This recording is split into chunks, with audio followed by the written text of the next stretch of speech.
À quoi ça sert d'être aussi beau si tu pleures comme un beau? Mélissa, ne pleure pas. Ok, on va arrêter le massacre tout de suite. Maintenant, un épisode de votre émission préférée.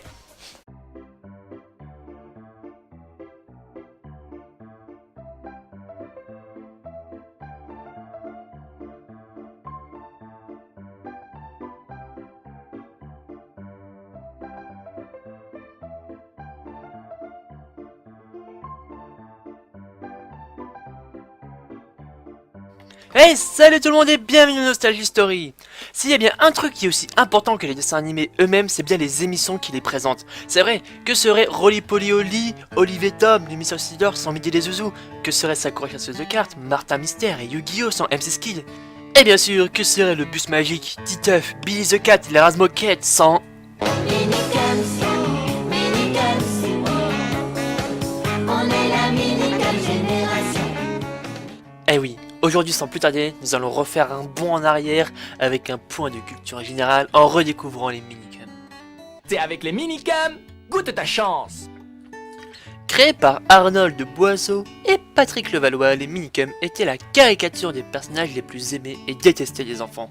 Ces personnages étaient tous imaginés à l'âge de 10 à 13 ans. Ils ont commencé au nombre de 7 marionnettes, mais avec le succès, une quinzaine de mini-célébrités en latex créées par Alain Duverne animèrent et encadrèrent le créneau jeunesse des enfants. Le concept était de fidéliser le public autour des émissions de jeunesse de France 3, assurant par courtes scènes les transitions entre deux dessins animés. Ils cumulèrent les rôles d'animateurs, de vedettes de la chanson, puis d'acteurs. Ces marionnettes caricaturaient quand même beaucoup de personnes, comme Coco qui était une caricature de Antoine Decaune, Josie qui était Josiane Balasco, Jojo pour Johnny Hallyday, MC pour MC Solar et j'en passe. Entre deux programmes, les marionnettes faisaient quelques sketchs comme Taratatouille ou encore Questions sous un lampion, Bonne nuit les petits cums ou même Fort Bobard. S'ajoutèrent ensuite quelques histoires plus longues avec l'apparition du Cinécum en 1996.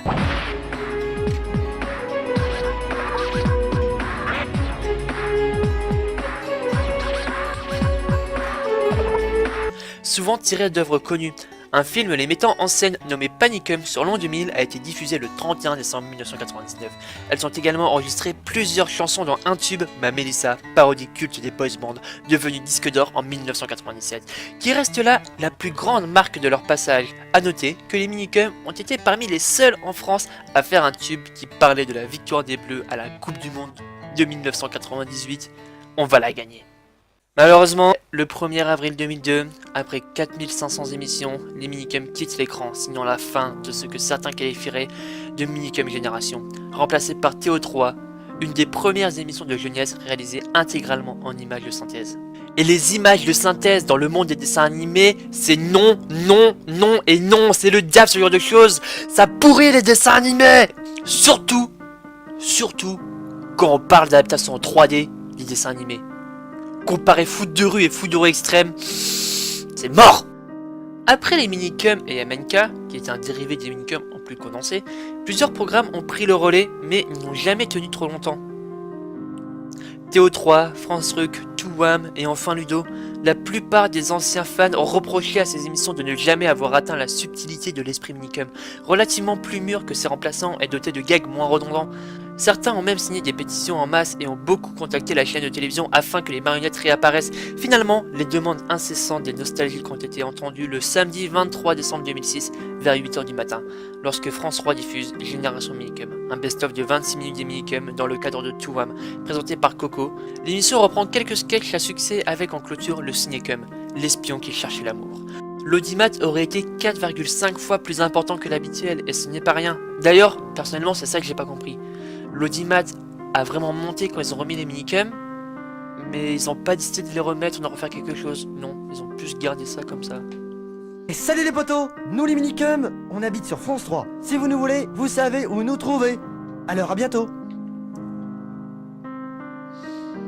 L'émission aura donc duré presque 10 ans et a fortement marqué la jeunesse française, suisse et belge des années 1990. Quelques séquences des minicums ont été éditées sous forme de cassettes VHS. Les minicums font leur cinécum, les cinécums à faire peur et Panicum sur l'an 2000. l'émission signe quand même le retour des Minicums sur le petit écran après 4 ans d'absence depuis Génération Minicum et est diffusée sporadiquement sur France 3, surtout pour Noël ou Pâques. Bon, après cela, on a quand même eu quelques retours des Minicums périodiquement sur France 3 pour quelques émissions, mais malheureusement, on n'a jamais eu de vrai retour des Minicums. Dans mon cas, moi, je n'ai pas vraiment eu la chance de tomber dans la génération Minicum, parce que quand les Minicums se sont terminés, j'avais 7 ans. Et les souvenirs que j'ai des Minicums sont très brefs. Je me souviens très bien de la marionnette de Coco, tout comme je me souviens à peu près de Mélissa qui passait souvent, et de pas mal de petits sketchs qui m'ont fait vraiment rire et qui fait que j'aimais bien les Minicums. Mais malheureusement, moi, j'ai plus de souvenirs sur les trucs qui étaient à venir comme Théo3 ou France Truc. D'ailleurs, je garde un très bon souvenir du France Truc, qui était pas du tout le même style, mais que j'ai apprécié.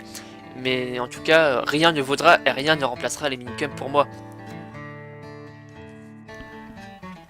Et c'est sur ce plus grand faux raccord de l'histoire de Nostalgie Story, que ce soit sur le plan, sur la tenue ou même sur le décor, que je time cette vidéo. En fait, je vais vous expliquer, c'est juste que j'ai eu un gros souci pendant les rushs, et en fait, mon tout dernier rush qui clôture la vidéo a eu un petit souci, et le fichier a été corrompu, je ne peux pas le récupérer comme il le faut, et donc je retourne ce passage in extremis. Donc c'est sur ce que ça termine cette vidéo, j'espère qu'elle vous a plu, en tout cas vous pouvez mettre un pouce bleu, vous abonner, partager, commenter la vidéo si ça vous a plu. N'oubliez pas, hein, les Minicums, c'était toute une génération, et la génération Minicum n'est pas morte, elle restera toujours là. C'était Ambry dans Nostalgie Story, je vous laisse, à bientôt.